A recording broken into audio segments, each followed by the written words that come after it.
कबीर ने अथर्व के पेट का निशाना लेकर चाकू चलाया। अथर्व फ्रिक्शन ऑफ सेकंड्स में साइड होकर बचा और कबीर के मुंह पर मसाले का पैकेट मार दिया। हरामी, ये क्या है? ये चाय मसाला है। अब तेरी आंखों से इलायची की स्मेल आएगी। कबीर अपनी आंखें मलने लगा। अथर्व धीरे से रूम में घुसा और कबीर के एक लात मारी।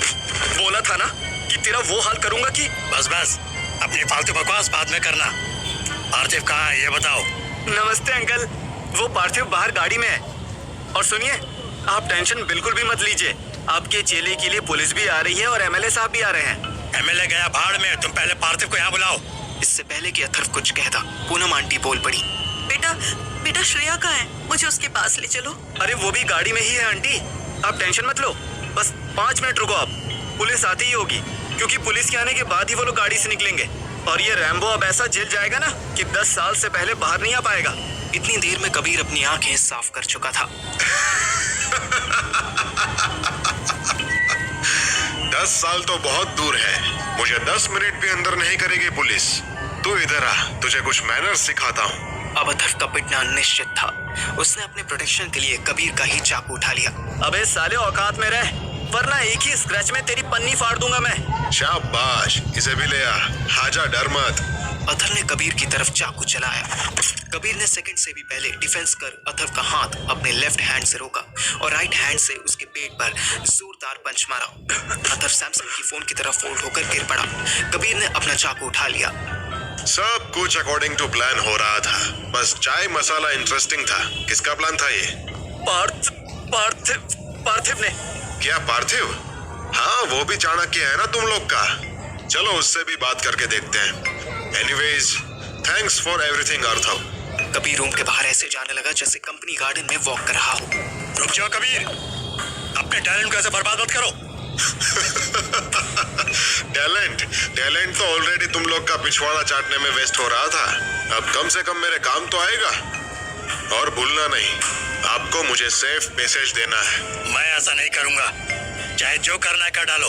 अच्छा, जो करना है कर डालूं। आपके बेटे और बहू को जिंदा जला डालूं। अथर्व ने मेरे बाप का चेहरा देखा। उनको इतना बेबस और मजबूर उसने पहली बार देखा था। मेरे बाप ने कोई जवाब नहीं दिया। कबीर बाहर चल दिया। अंकल आप टेंशन मत लो, पुलिस बस आई गई समझो। और श्रेया के पापा भी बस आते ही होंगे। और ये बेवकूफ घर के बाहर ही धरा जाएगा। चुप, बेवकूफ हो तुम। वो पहले ही सारी तैयारी करके आया है।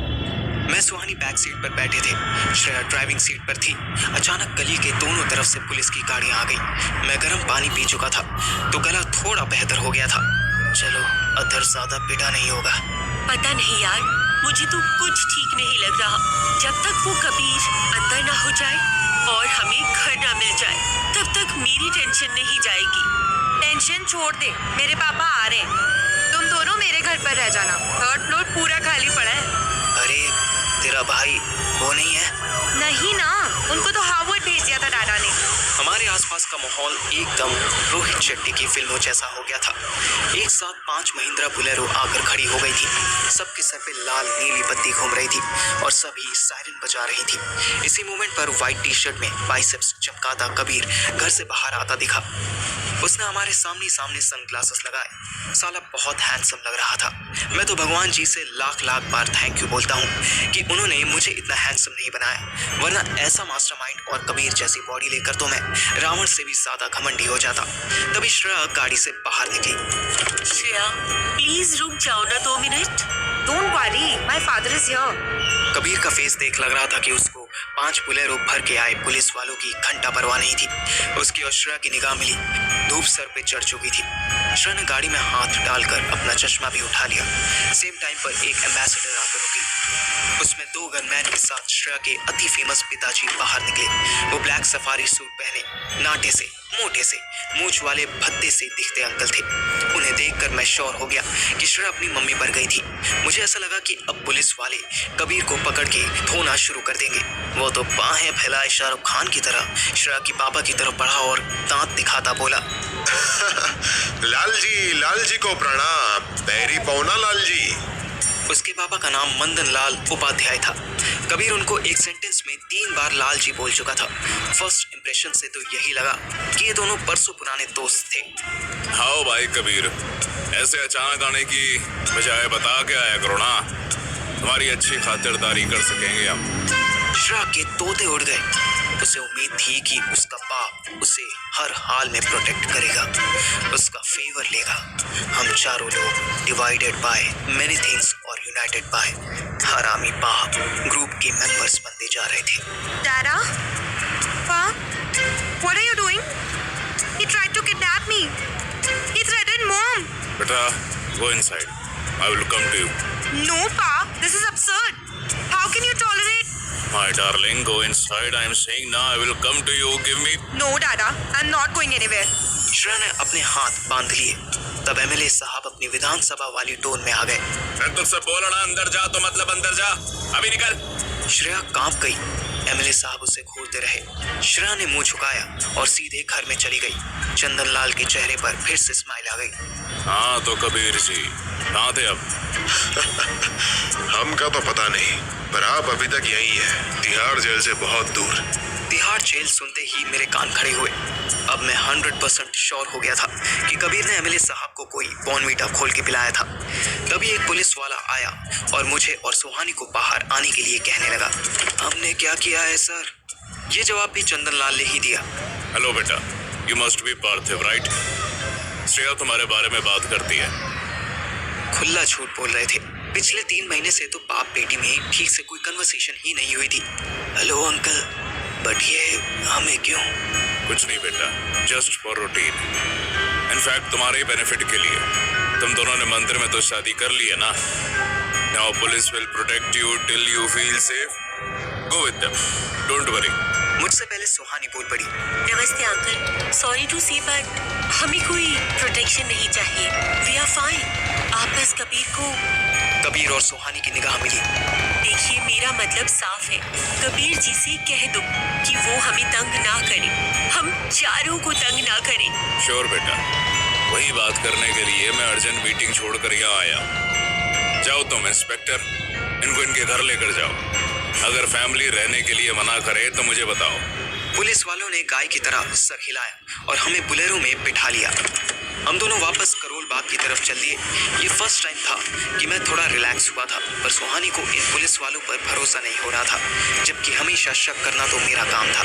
हमारे निकलते ही अथर भी नीचे आ गया था, लेकिन जब तक वो हमें रोकता तब तक पुलिस वाले ने जीप दौड़ा दी। अब कबीर, एमएलए चंदन लाल और कबीर बाकी रह गए थे। अथर ने साफ सुना। आज तुम्हें बचा लिया, तुम्हारा लिहाज किया, पर अब मेरी बेटी से दूर रहो और सेफ रहो। मुझसे मत उलझो, नेताओं से उलझना गलत होता है। अच्छा, और आप अगर नेता रहो ही ना तो तब तो उलझ सकता हूँ ना। अपनी बेटी और अपना पॉलिटिकल करियर चुनना हुआ तो तुम अच्छी तरह जानते हो कि मैं अपनी बेटी चुनूंगा। ओ लाला जी के अंदर विजय सालगांवकर जाग गया। विजय सालगांवकर को जानते हो ना? अरे वो जो 2 अक्टूबर को चिन्मयानंद के आश्रम में सत्संग सुनने गया था, फिर उसने फिल्म देखी, फिर पाव भाजी खाई। अथर का पेशेंस जवाब दे गया। अरे अंकल, हाँ बोल दीजिए, वरना पूरी की पूरी दृश्यम सुनाने बैठ जाएगा ये। बहन चोद, इतना बड़ बोला जासूस मैंने पहली बार देखा है। अच्छा, तूने कितने जासूस देखे आज तक?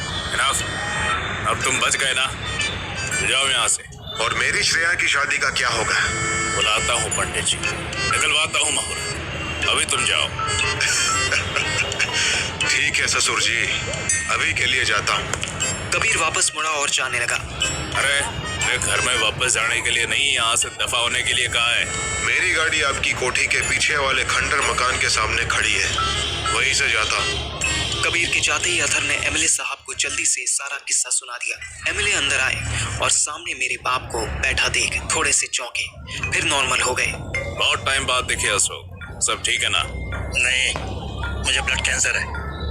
तुम मेरा हाल चाल छोड़ो, ये बताओ कि कबीर और पार्थिव कहाँ है? कबीर को मैंने जैसे तैसे समझा के भेज दिया है।